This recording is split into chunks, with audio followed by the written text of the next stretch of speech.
ጤና ይስጥልኝ የተወደዳችሁ ተመልካቾች እንደምናላችሁ ከሐረሪ ቴሌቪዥን በቀጥታ ስርጭት የዕለቱን የአማርኛ ዜናዎቻችንን እነሆ። በቅድሚያም በፖለቲካ ሐሳብ ልዩነቶች ቢኖሩንም በሀገራዊ ጉዳዮች ላይ ግን አንድነታችን የጸና ነው አሉ የሐረሪ ክልል የሚገኙ የፖለቲካ ፓርቲዎች የጋራ ምክር ቤት አባላት። የምክር ቤቱ አባላት በዛሬው ዕለት ለሀገር ተስፋን እንትከል በሚል መሪ ቃል በሀገር አቀፍ ደረጃ እየተካሄደ ያለውን የአረንጓዴ አሻራ መርሃ ግብር ተሳታፊ በመሆን በክልሉ ባህል ማዕከል ቅጥር ግቢ ውስጥ የችግኝ ተከላ መርሃ ግብር አከናውነዋል። ባልደረባችን ፍቃዱ በላይ ተጨማሪ አለው። በፖለቲካዊ ሐሳብ ልዩነቶች ቢኖሩንም በሀገራዊ ጉዳይ ዙሪያ ልዩነት የለንም ሲሉ በሐረሪ ክልል የሚገኙ የፖለቲካ ፓርቲዎች የጋራ ምክር ቤት አባላት ገልጸዋል። አባላቱ በዛሬው ዕለት በሀገር አቀፍ ደረጃ እየተካሄደ ባለው ለሀገር ተስፋን እንተክላለን በሚል መሪ ሐሳብ በክልሉ ባህል ማዕከል ቅጥር ግቢ የአረንጓዴ አሻራቸውን አሳርፈዋል። በዕለቱ የተገኙት የክልሉ ፖለቲካ ፓርቲዎች የጋራ ምክር ቤት ሰብሳቢ ወይዘሮ ሐሰነት ሞሜ እንደገለጹት ይህ የችግኝ ተከላ መርሃ ግብር ፓርቲዎች በሀገራዊ ጉዳዮች ላይ ያላቸውን ጽኑ አንድነት ያሳየበት መሆኑን ገልጸዋል። ዓላማው ያው አካባቢን ሀገርን አረንጓዴ በማድረግ ነው። ዛፍ እንደሚያስፈልግ እናውቃለን ሁላችን። በፖለቲካ ራዕይ ብንለያይም በሀገር ጉዳይ ላይ አንድ ስለሆነ ምክንያቱም እዚህ ጋር የከሌ የሚባል ነገር የለም። ሁላችንም የራሳችን ነው ብለን አምነን እንድንሰራበት ያው ተነጋግረንበት የመጣንበት ጉዳይ። አው አስረግጬ መናገር የምፈልገው በሱ ነው። ተክል ያው እንደምናውቀው መንከባከብ ይፈልጋል። ወቅት አለው። ወቅታዊ ሳይሆን በወቅት ነው የሚደረገው። ያው ዘንድሮ እንደምናውቀው ሁሉም ሀገራችን ክልል ላይ የዝናብ እጥረት አለ። ሆኖም ግን ያ ራሱ የተከሰተው እንደዚህ አይነት ነገሮች በአብዛኛው ባለመኖራቸው እና እነዚህ አይነት ነገሮች ሲኖሩ ወቅቱን የጠበቀ ዝናብም ማግኘት ይቻላል።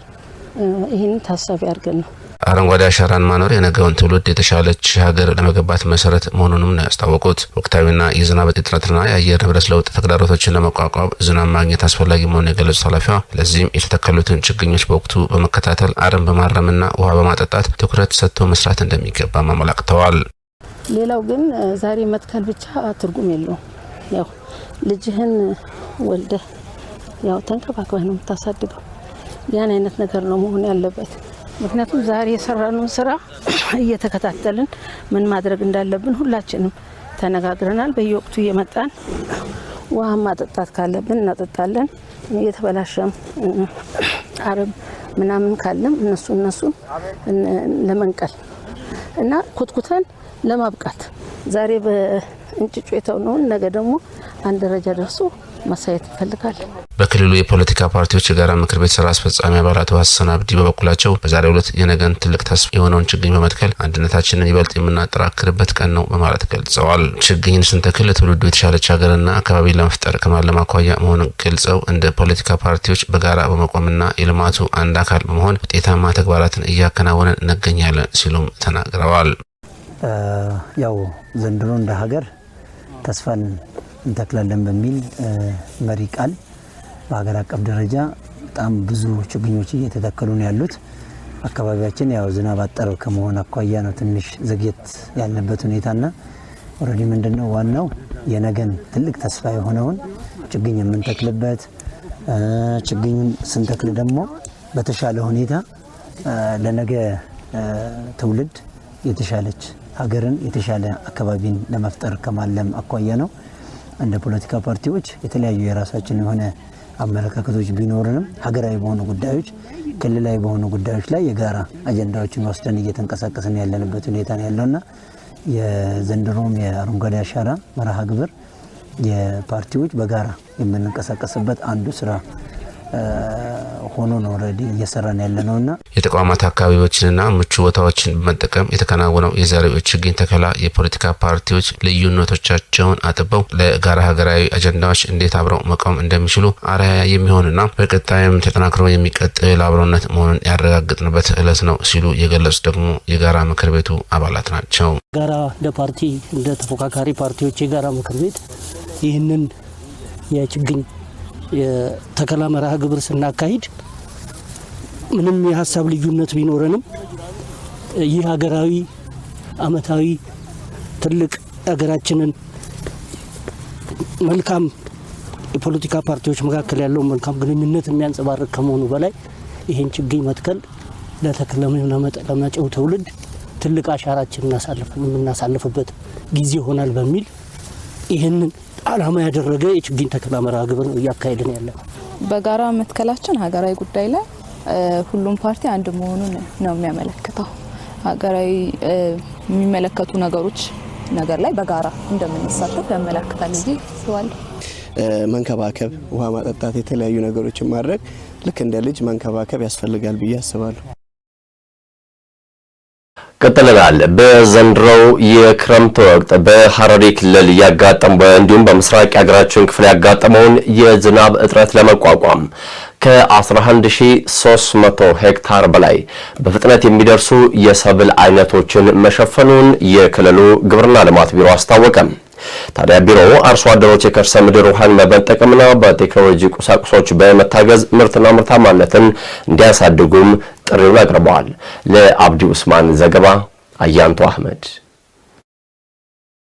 በሐረሪ ክልል በዘንድሮ የክረምት ወቅት ያጋጠመውን የዝናብ እጥረት ለመቋቋም ከ11300 ሄክታር በላይ መሬት በአጭር ጊዜ በሚደርሱ ሰብሎች መሸፈኑን የክልሉ ግብርና ልማት ቢሮ አስታወቀ።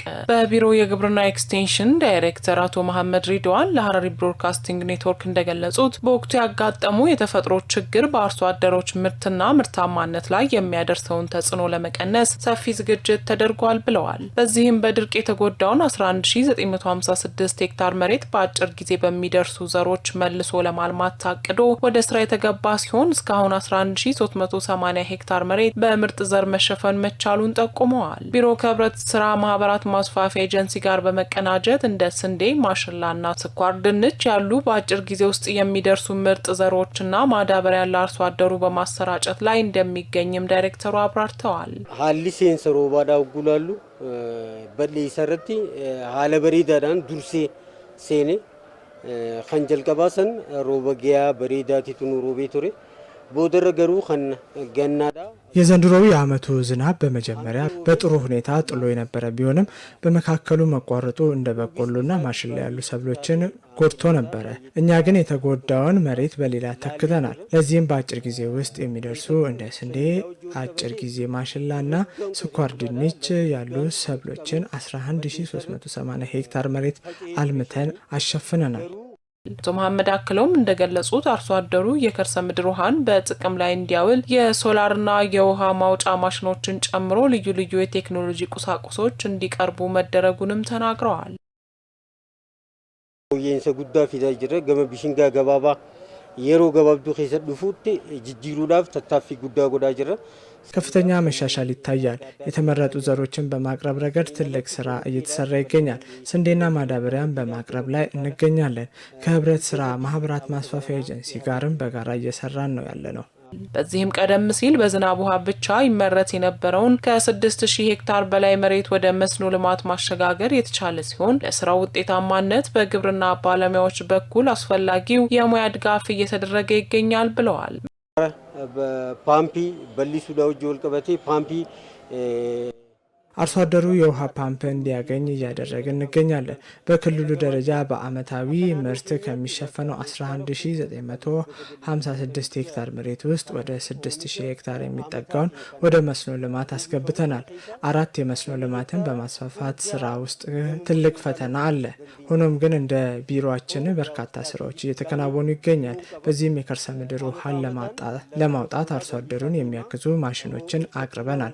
በየአመቱ የመስኖ ልማት ስራዎችን እየተሻሻሉ መጥተዋል። በዚህ ሁኔታ መቀጠል ከተቻለ ያለውን ችግር መቅረፍ ይቻላል።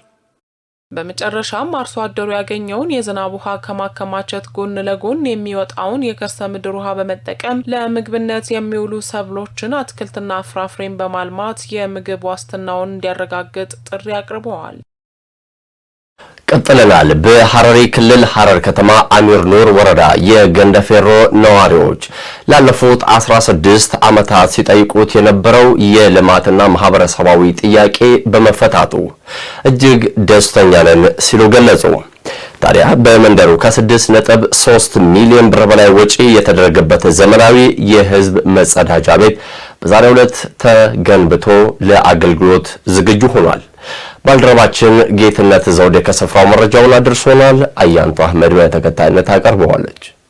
የሐረሪ ክልል ውሃና ፍሳሽ ባለስልጣን ኃላፊ አቶ አህመድ መሐመድ በምረቃው ወቅት እንደገለጹት ፕሮጀክቱ የህብረተሰቡን የረጅም ጊዜ ጥያቄ የመለሰ ነው ብለዋል። መጸዳጃ ቤቱ ዘመናዊ መዋቅር ያለውና የፍሳሽ መስመሩም ለረጅም ጊዜ አገልግሎት መስጠት እንዲችል ተደርጎ መገንባቱን አብራርተዋል። የመጸዳጃ ክፍሎቹ ብዛት 34 ሲሆኑ ይህም ከአካባቢው ህዝብ ብዛት ጋር የሚጣጣም እንደሆነ ገልጸዋል። የዚህ ፕሮጀክት ዋና ዓላማው ለ16 ዓመታት እዚህ አካባቢ በ10 ብሎክ ህብረተሰቡን እንደ ኮንዶሚኒየም አይነት ነገር ቤት ውስጥ እየኖረ ነው ያለውና ያ እንግዲህ ያው ህብረተሰቡ በየብሎኮቹ ሽንት ቤቶች አሏቸው፣ የጋራ መጸዳጃ ቤቶች አሏቸው።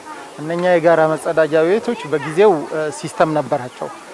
በጊዜ ብዛት እነኛ ሲስተሞች መስመሮቹን ማኖሎቹም ተደፍነው እንግዲህ የምታዩት ይሄ 10 ብሎክ ለዘመናት በእንግልት ላይ ነበር። ሽንት ቤቱ ሞልቷል።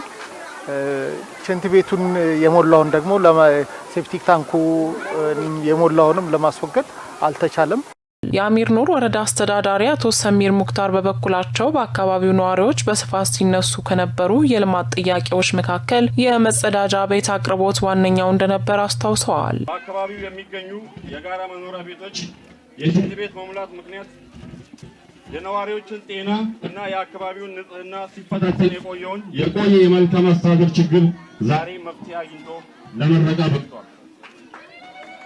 በዚህም ክቡር ፕሬዝዳንታችን አበራታች ድጋፎችን በማድረግ ለቀረበላቸው የህዝብ ጥያቄ ፈጣንና አዎንታዊ ምላሽ በመስጠት በጀት በመፍቀድ ላደረጉልን ድጋፍ ለክልላችን ክቡር ፕሬዝዳንት የላቀ ምስጋናቸውን እንድታቀርቡልኝ በአክብሮት ጠይቃለሁ። የመንደሩ ነዋሪዎች በሰጡት አስተያየት ቀደም ሲል የመጸዳጃ ቤት ባለመኖሩ ምክንያት ልጆቻቸው ለተለያዩ ተላላፊ በሽታዎች ይዳረጉ እንደነበር ገልጸው የ16 ዓመታት ጥያቄያቸው ምላሽ በማግኘቱ ምስጋና አቅርበዋል። በየቦታው ማለት ነው በፌስታል ተደርጎ ማለት ነው። ይሄ ችግር በጣም ነው በቃ ህብረተሰቡ በጣም ደስተኛ ሆኗል ማለት ነው። ሽንት ቤቱ ከተሰራ በኋላ ማለት ነው ሁሉ ነገር ያሟላ ነው። አሁን ይሄ ሽንት ቤቱ የተሰራው የመጀመሪያው የጉድጓድ ነበረ። አሁን የኛው ደግሞ በቱቦ የሚተላለፍ ነው። ወደ ጉድጓድ መሄድ ሳይሆን በቱቦ የሚተላለፍ ነው ማለት ነው። ይሄኛውን ደግሞ ለመጠቀም ህብረተሰቡ ምንድነው ውሃ ያስፈልጋል ማለት ነው። በዚህ ለጎን ውሃ እጥረት ከመጣ ድጋሜ ሽንት ቤት ምን ይሆናል ማለት ነው ይበላሻል ማለት ነው። ስለዚህ በቱቦ ስለሚተላለፍ ሽንት ቤቱ በውሃ ነው የምንጠቀመው ማለት ነው። በጣም ከፍተኛ ችግር ነበረ። ይህ ሽንት ቤት ከተመለሰ ዛሬ 32 ዓመቱ ነው። ለ16 ዓመት በጣም ከፍተኛ ችግር ላይ ነበሩ። አሁን በክልላችን ፕሬዝዳንትና በአፈጉባኤያችን በፓርቲ ኃላፊያችን ብርታት በውሃና ፍሳሽ አቶ አህመድ በሱ ብርታት ይህ ሽንት ቤት ዛሬ ተሰርቶልን ያው ከፊት ለፊታችን ታንከር ላይ ሙሉ በሙሉ ጨምረን አሁን አገልግሎት አይውላል። ዛሬ ሽንት ቤቱ ያው በቤታችን በታድሶ አባ ወልደ ተንሳይ ናቸው ያሳደሱልን። አሁን በእሳቸው ምክንያትም ያው እንግዲህ ያው ቤቱም ተሰርቶ እንትን ብለን ገብተን ያው ሽንት ቤቱም ሞልቶ በጣም ተጨናንቀን ነበረ። ግን አሁን ጥሩ እንትን ፈውስ አግኝተናል። እግዚአብሔር ጤናቸውን ይስጣቸው። ኃላፊዎቹ በመጨረሻም የህዝብ መጸዳጃ ቤት በትልቅ በጀት የተገነባ በመሆኑ ህብረተሰቡ የባለቤትነት ስሜት በመሰማት በጽዳት እንዲይዘውና ለአካባቢው ጤና መጠበቅ በአግባቡ እንዲጠቀሙበት ጥሪ አስተላልፈዋል።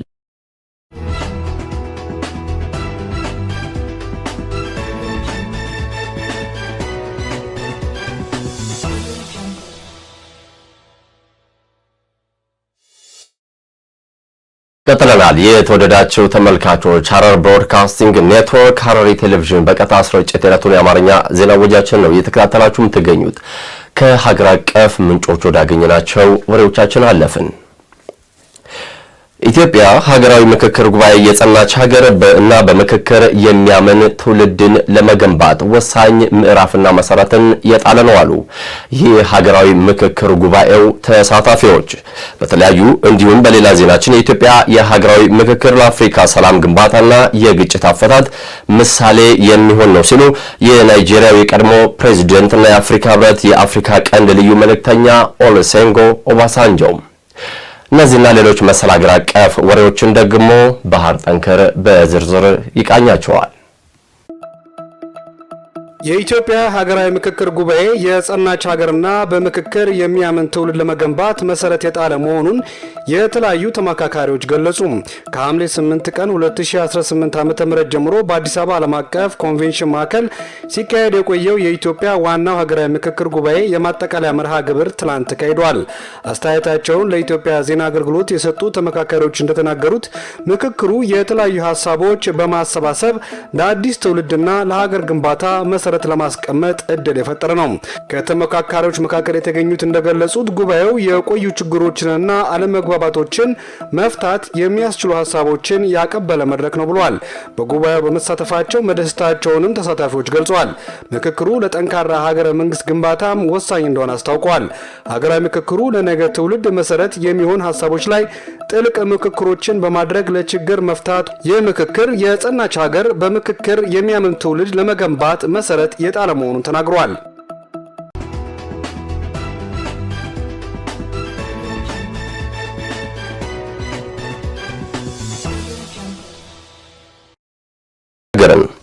የ7 ዓመት ልጁን ለስላሳና ብስኩት ሰጥቶ በጃፓን ተራራ ላይ ብቻውን ትቶት የሄደው አባት በፖሊስ ማስጠንቀቂያ ተሰጠው። ታዲያ ይህ የ48 ዓመት አባት ከልጆቹ ጋር ተራራ እየወጡ ሳለ ታዳጊ ልጁ እየደከመውን ከገለጸለት በኋላ እዚያው ባለበት እንዲቆይ የሚበላውና የሚጠጣውን አስይዞ ከትልቁ ልጁ ጋር ጉዞውን መቀጠሉ እጅጉን አነጋጋሪ ሆኗል። የ7 ዓመቱ ሕፃን በይፋ ተራራ ላይ ጭጋጋማና ዝናባማ በሆነ ሁኔታ ውስጥ በ2000 ሜትር ከፍታ ባለው ቦታ ላይ ለብዙ ሰዓታት ተቀምጦ ቆይቷል። ታዲያ በተራራ ላይ ያሉ ሰራተኞች ካገኙት በኋላ ለፖሊስ አሳውቀዋል። አባቱ ታዲያ ተራራው ላይ ደርሶ ከልጁ ጋር ሲገናኝ ፖሊሶች ወቅሰውታል። ታዳጊውም ለ8 ሰዓታት ደክሞና ተጨንቆ እንደነበር ተናግሯል። ታዲያ ይህ አባት ታዲያው ይቅርታ የጠየቀም ሲሆን ፉጂ ተራራ ላይ ከባህር ጠለል በላይ በ3000 ሜትር 776 ሜትር ከፍታ ላይ የሚገኝ ሲሆን በቅርብ ዓመታት ውስጥም በርካታ አደጋዎች ተከስተውበታል ሲል ቢቢሲ ዘገባውን አስፍሮታል። ኢራን ፈጽመዋለች በተባለው የሳይበር ጥቃት በዩኬ አነስተኛ ኃይል ማመንጫ ለቀናት ተዘግቶ እንደነበር ተገለጸ።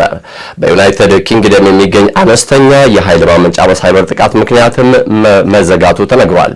ለቢቢሲ ዘገባ ባህር ጠንክር። ኢራን ፈጽማለች በተባለው የሳይበር ጥቃት በዩኬ አነስተኛ የኃይል ማመንጫ ለቀናት ተዘግቶ እንደነበር ተነገረ። መንግስት በዩናይትድ ኪንግደም የኢነርጂ ስርዓት ላይ ምንም አይነት የተደቀነ ስጋት የለም ቢልም የሀገሪቱ የኢነርጂ ደህንነት ተቋማት ግን የኃይል አቅራቢ ድርጅቶች የሳይበር ጥቃት ሊኖር ይችላል በሚል የጥንቃቄ መልእክት ማስተላለፋቸው ተገልጿል። ዘዴይሊ ቴሌግራም ጥቃቱ ባለፈው ወር መፈጸሙን ገልጾ ከኢራን መንግስት ጋር ግንኙነት ያላቸው ቡድኖች ወንጀሉን መፈጸማቸውን ዘግቧል። ለደህንነት በሚል መንግስትም ሆነ በወሳኝ መሰረተ ልማቶች ላይ የሚፈጸሙ ጥቃቶች የሚከታተለው ብሔራዊ የሳይበር ደህንነት ማዕከል ዝርዝር ከመስጠት ግን ተቆጥቧል። ይሁን እንጂ ጥቃቱ በትልቅ የኃይል ማመንጫ ላይ የተፈጸመ አለመሆኑም ታውቋል። ቴሌግራፍ እንደዘገበው ከሆነ የኃይል ማመንጫው ተዘግቶ የነበረው ለ4 ቀናት ነው። የኤነርጂ መስሪያ ቤቱም የሳይበር ጥቃት እክል ፈጥሮ የነበረው በአነስተኛ ጄኔሬተር ላይ መሆኑንና በአገሪቱ ስርዓት ላይ ምንም ተጽዕኖ እንደሌለው አስታውቋል። የዩናይትድ ኪንግደም ስርዓት ለአጭር ጊዜ ኃይል የሚያቀርቡ በርካታ አነስተኛ በጋዝ የሚሰሩ ጄኔሬተሮች የያዘ ነው። የአገሪቱ የኃይል አቅርቦት ስርዓት መጠበቅ ለመንግስት ትልቅ ፈተና ነው። መንግስት የሳይበር ደህንነት ደንቦቹን እያዘመነ ሲሆን ለዚህ ዓመት መጨረሻ የሚሆን አዲስ የኃይል አቅርቦት ፈተና የመቋቋም አቅም ስልትም እየተዘጋጀ መሆኑን ተነግሯል። ኢራን ጠንካራ የሳይበር አቅም እንዳላት ይታመናል። ሆኖም ከአሜሪካ ጋር በገባችው ጦርነት ምክንያት የምዕራባውያን ሀገራት ከቴህራን በቀጥታ ወይም በአገሪቱ መንግስት ጋር ግንኙነት ካላቸው መዝባሪዎች ሊሰነዘሩ የሚችሉ የሳይበር ጥቃቶችን ለመመከት ዝግጅት ሲያደርጉ ቢቆዩም እስካሁን ድረስ ግን ጉልህ የሆነ የሳይበር እንቅስቃሴ አልታየም። ከዚህ ቀደም የአሜሪካ የፍትህ ቢሮ ከኢራን እስላማዊ ሪፐብሊክ ጋር ግንኙነት ያላቸው የመረጃ መንታፊዎች ድረገጾች በቁጥጥር ስር መዋሉን አስታውቆ እንደነበር ይታወሳል። ሀረር ብሮድካስቲንግ ኔትወርክ የፌስቡክ፣ ቴሌግራም፣ ቲክቶክ፣ ዩቲዩብ ገጾቻችንን በመጎብኘት አዳዲስና ትኩስ መረጃዎችን ማግኘት ትችላላችሁ። የዕለቱ ዜናዎቻችን እዚህ ላይ ያበቁ። ከመላው ስርጭት ባለሙያዎች ጋር ደግሞ ሲሳይ ዘርም ዜናዎቹን መራው። ጤና ይስጥልኝ።